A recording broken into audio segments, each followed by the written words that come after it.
যারা সকল যোগ্যতা থাকা সত্ত্বেও কোনো প্রমোশন বা কোনো পোস্টিং নিতে চাচ্ছে না, বিকজ তারা মনে করছে বাংলাদেশের যে কালচার তাতে হয়তো পরবর্তীতে তাদেরকে লেভেল হয়ে যাবে তারা এই সরকার। 2016 সালে বিএনপির অ্যাক্টিং চেয়ারম্যান বিএনপির চেয়ারপারসন দেশনেত্রী বেগম খালেদা জিয়া ভিশন 2030 দিয়ে কি সকল সংস্কারের কথা বলেনি? এর বাইরে কোনো সংস্কারের কথা কি নতুন রাজনৈতিক দল কিংবা উপদেষ্টারা কেউ বলছেন?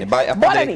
এবং যদি একটি পার্লামেন্ট, নির্বাচিত পার্লামেন্ট যার 2/3 মেজরিটি আছে, সে যদি এই সংস্কারগুলোকে অ্যাপ্রুভ না করে পার্লামেন্টে, এই সংস্কার আপনি কোনোদিনও বাস্তবায়ন করতে পারবেন না। রাশেদ, রুমিন আপার কথা থেকে স্পষ্ট সরকারও এটা স্বীকার করে যে বিশেষ করে পুলিশ এবং প্রশাসন সরকারকে সহযোগিতা করছে না। তার পেছনে একটা বড় কারণ হচ্ছে এদের নিয়োগ, এদের বাছাই প্রক্রিয়া, প্রমোশন সবগুলো টানা 4 মেয়াদে একটি সরকার ক্ষমতায় ছিল, যে সরকারটির ভয়াবহ রকমের পতন হয়েছে। ফলে তারা যদি সহযোগিতা না করে এবং তার পরিপ্রেক্ষিতে রাজনৈতিক দলগুলোও যদি সরকারটিকে সহায়তা না করে, প্রফেসর ইউনূস তো আসলে জোর করে এসে ক্ষমতায় বসেন নাই, তাহলে আপনারা তাকে এখন ছেড়ে যাচ্ছেন কেন মনে হচ্ছে এক প্রকার? দেখেন, আপনি নিশ্চয়ই জানেন যে আমরা আসলে ছেড়ে যাচ্ছি না, তবে মোহাম্মদ ইউনূস আসলে নিজেকে নিজে বিতর্কিত করেছে, নিজেকে নিজে একা করেছে। তিনি শুরুতে বললেন যে ছাত্ররা আমাকে নিয়োগ দিয়েছে, এরপরে আবার বিদেশি গণমাধ্যমে সাক্ষাৎকার দিয়ে তিনি বললেন, ছাত্রদের আশীর্বাদ ব্যক্ত করলেন, ছাত্রদের একটি দল গঠন করা দরকার, অন্যথায় এই অভ্যুত্থানের যে চেতনা সেটি হাইজ্যাক হয়ে যেতে পারে, আওয়ামী লীগের কালচার আবার ফিরে আসতে পারে। এখন ইউনূস সেই আমার ক্লোজ বা ওনার ক্লোজ না, এটি কেন তিনি তার এক্সপ্রেশনের মধ্যে প্রকাশ করবেন? এটি তো দরকার ছিল না, এটি তিনি করেছেন।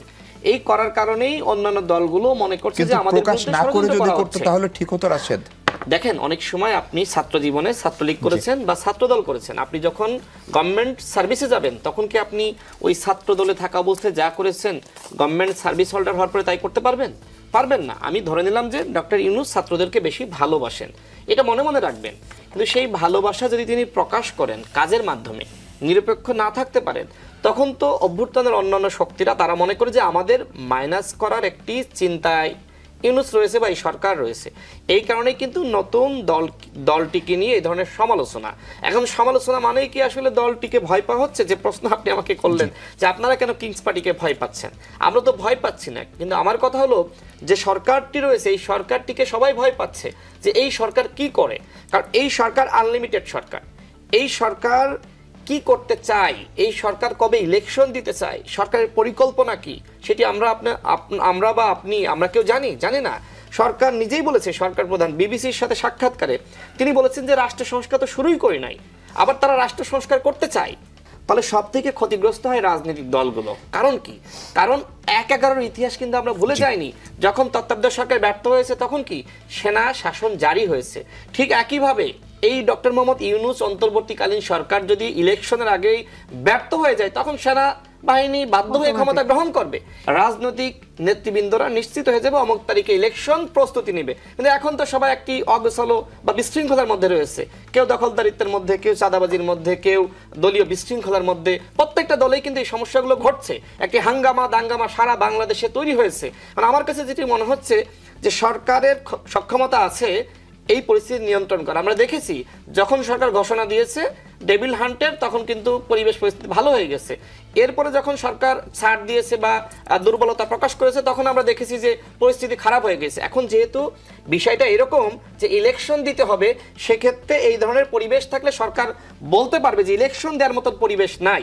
এবং এই কথা কিন্তু নতুন যে দল গঠিত হয়েছে তারা কিন্তু বলতেছে যে ইলেকশন দেওয়ার তো পরিবেশ নাই। এই কারণে কিন্তু সন্দেহ সংশয় তৈরি হচ্ছে। আরেকটা কথা বলি, আমি বলেছিলাম যে নাহিদ এই মুহূর্তে আসলে কে? নাহিদকে আসলে উপদেষ্টা নাকি সে আসলে একটি দলের প্রধান? নাহিদকে মাথায় রাখতে হবে, সে এখন উপদেষ্টা না।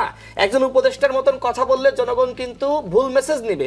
তিনি বলেছেন যে আপনারা ঐক্যমত পোষণ করেন, আমরা ইলেকশনের ব্যবস্থা করে দিব। তিনি কি আসলে এখন প্রধান নির্বাচন কমিশনার নাকি প্রধান উপদেষ্টা? সেই প্রশ্ন কিন্তু, বা এখন উপদেষ্টা পদে, সেই প্রশ্ন কিন্তু মানুষের মনে রয়েছে।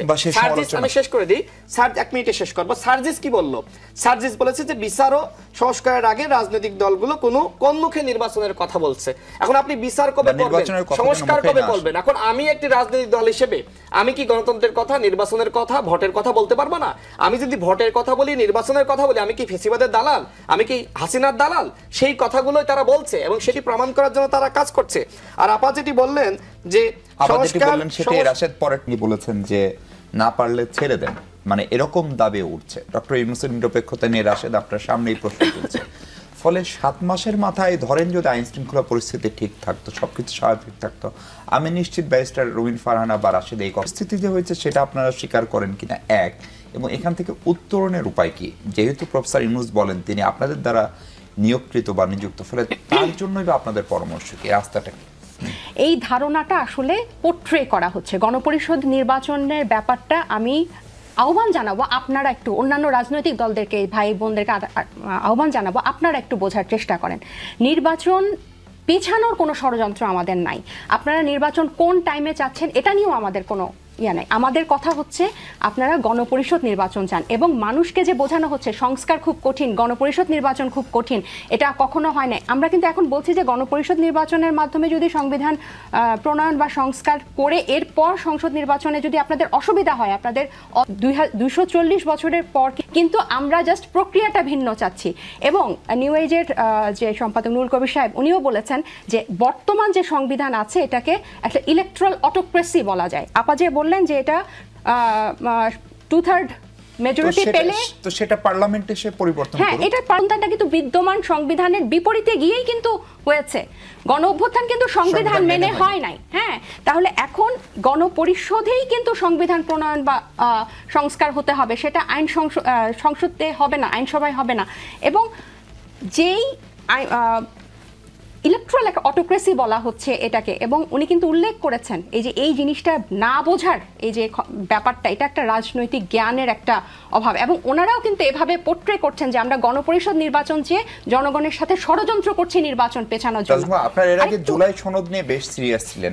আমরা এখনো জুলাই সব রাজনৈতিক দলকে আমরা এটাতে আহ্বান জানিয়েছিলাম, এবং সরকার পরবর্তীতে কিন্তু আমাদের আহ্বানের প্রেক্ষিতেই কিন্তু সরকার বলেছে যে ঘোষণাপত্র করবে, এবং এটা কিন্তু আমাদের এখনো চাওয়া যে এই জুলাই ঘোষণাপত্রকে এই সংস্কারের মধ্যে এটা নিয়ে আসতে হবে। আমি আরেকটু আপনাকে বলি যে 2/3 এর ব্যাপারটা, যদি এই মেজরিটি পেয়ে যদি বিএনপি 2/3 গিয়ে যে সংস্কার করে, পরবর্তীতে যদি আরেকটা দল আসে তারা তো ওই হ্যাঁ না ভোট করে এটা আবার বাতিল করে দিবে।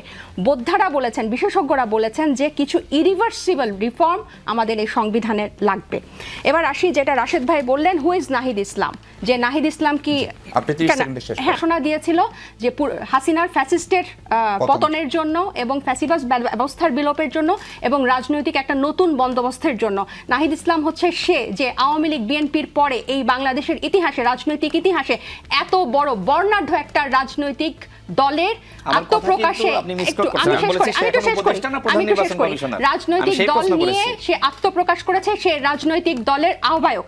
Nahid Islam is someone who is making us to believe that a new democratic Bangladesh is possible in this country and second republic is possible in this country. So Nahid Islam is, who is Nahid Islam? এই প্রশ্নটা থেকে কিন্তু তার এই জিনিসটা, এই পথ চলা যে গণ অভ্যুত্থান